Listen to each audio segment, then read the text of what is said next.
twisted liberals saying to New Lobe, pedophilia now accepted as a sexual choice. While it isn't something you will see in the headlines of any major newspaper, pedophilia is one of those leftists ignore until the right-winger applauds your advocacy. Then, all bets are off. Ultra-Leftist magazine Salon published a series of pieces not long ago where they were actually defending pedophiles and the circumstances under which pedophilia was acceptable. The sick and twisted acceptance of this practice is one that makes the blood boil, especially since I am the father of 5 young children. Once Salon cancelled its rubber-stamping efforts over pedophilia, BBC appears to have stepped up to take one for Team-Leftist via the Daily Caller and Truth Revolt. It all began in September last year with the article "I'm a pedophile, but not a monster," which featured self-identified pedophile Todd Nickerson of the website Virtuous Pedophiles classify his sexual disorder as a sexual identity that needs to be met with some kind of compassion.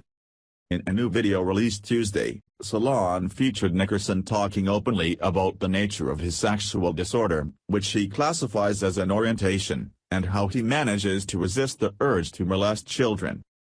As for the previous Salon piece, in his very first sentence, anxiously declares that pedophilia is just a disorder and likens it to an actual sexual orientation. The tenor and tone of the article is one of a victimhood, fear that if he were outed as pedophile, it may lead to violence and physical attacks. It should be noted that the author never hints that acting on the impulse to sexually abuse children is acceptable, and acknowledges that his former orientation later led him to seek help, discovering that it is entirely curable. He does not, it appears, understand his own tacit admission that the condemnation of nefarious and evil sex acts perpetrated on children, rather than social acceptance or acknowledgement of it as a sexual orientation, was the impetus for him to seek help. The continuing attempts of the left at the normalization of homosexuality, pedophilia, and transgenderism shows just how important an ideology is over the rights of faith groups.